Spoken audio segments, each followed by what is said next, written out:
All right.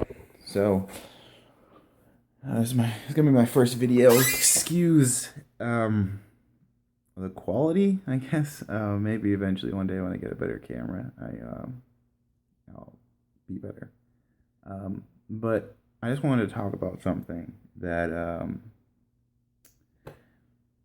I don't think many people like to talk about, and I don't think many people can bring up. Even people who believe in what they don't really know how to say it. And I think Thomas Sowell is the perfect man for anyone to listen to because he brings up a lot of good points that people don't understand.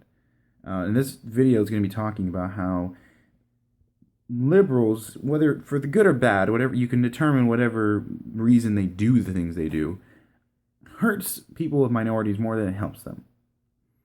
And I think it's because they don't understand the history behind why certain races are better at certain things and why certain races are now lacking in certain things. You look at, I'm taking a lot from Thomas Sowell. I just want to say my own words. But generally, you look at the history of human beings, right? You look at mankind when it was hunter gatherers, and then you look at them now. How did we get to this point? Well, it was knowledge. It's not the strength. It's not the because people back then were stronger. Hunter gatherers. Once we went into the cities, we became weaker, became smaller, and and all that stuff because we didn't depend and we didn't have to be like that anymore, right? So it's not strength. It's not pure skill in certain aspects because those things don't help certain people.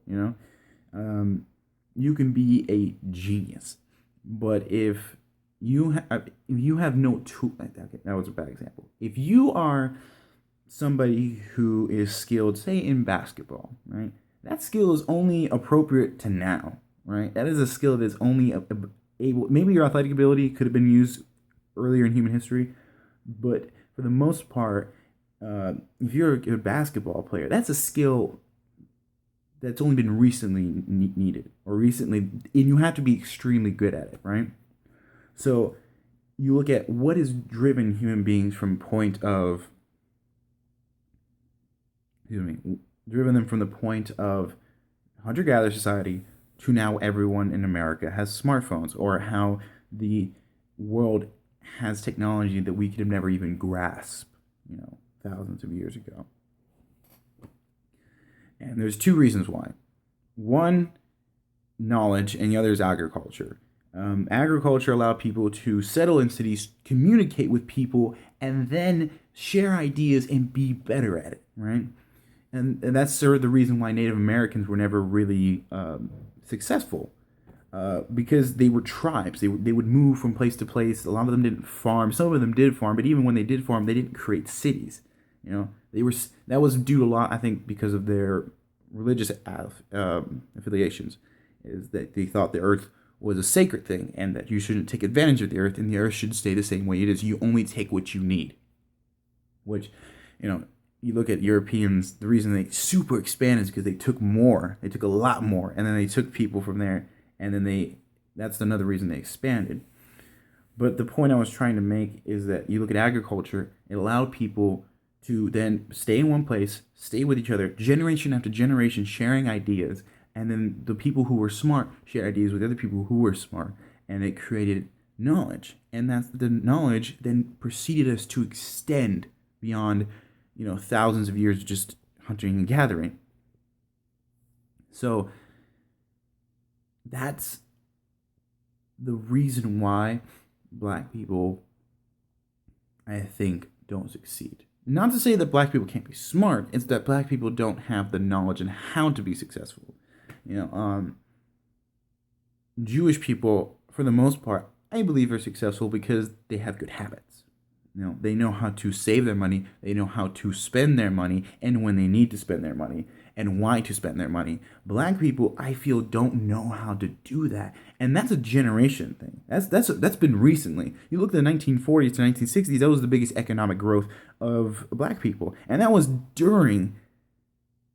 actually before, during, and somewhat later into the civil rights movement that during Jim Crow laws, during all this stuff, there was the biggest economic growth, and that comes down from the structure of family, which there was a lot more black people who had mothers and dads, right, together at the same time. There wasn't single parent households like you see now, and there wasn't a welfare state that there is now to support them, right? So it's very it's very conspicuous for me to think that it's just racism, because it doesn't make any sense. Because if it was racism, black people wouldn't have gone from literally illiterate, right? Other than a few great black men, people like Booker T. Washington and Frederick Douglass, who I both respect and actually read a lot of their stuff. I'll probably do a video on them. But you look at their economic, you look at the rate, like half the people after about 100 years became literate. That is unbelievable. A growth of people, unbelievable. And that's because they wanted to read, they wanted to learn, they wanted to be successful, right? And the way to be successful was being able to be able to read, right? And I don't think black people understand how to be successful now. No one teaches them, because they're going with single mothers who had single mothers before them, and those mothers never learned from their mistakes, and they just repeat the same mistakes they did before. They didn't gain any knowledge. They just talk about problems and wish the government would solve them. The government isn't going to solve your problems. It's only going to make it worse. I swear to you, the government, when it gets involved in economics or when it gets involved in people's personal lives, it doesn't change a thing. In fact, it makes it worse. You look at 19, I think it was 19, I can't remember, 1930, could be wrong. But around that time, there was policies in place where, there was policy in place by the government which caused unemployment to go about 12%. 12% unemployment was 12%. And then when they took off those restrictions and those policies from the government, it went down in about a year to 6%. And then during the 20s, it went to an all-time low, I think, of 4% or 3% or something like that. Something ridiculous. Everyone had jobs, right? And when the Great Depression hit, right, the Great Depression only got worse, right? It only got worse when government got involved. It was about, I think the peak of it was like 9%, like when it first initially happened, the Great Depression, right? And then Franklin D. Roosevelt comes into office, or then they start to put more government into it. And then it goes to double digits. And throughout the whole 30s, America was in double-digit unemployment rates. That's ridiculous, right? FDR did a lot of good for this country, I think, foreign policy-wise, but economic-wise, he kind of made us go into a rut longer than we should have, right?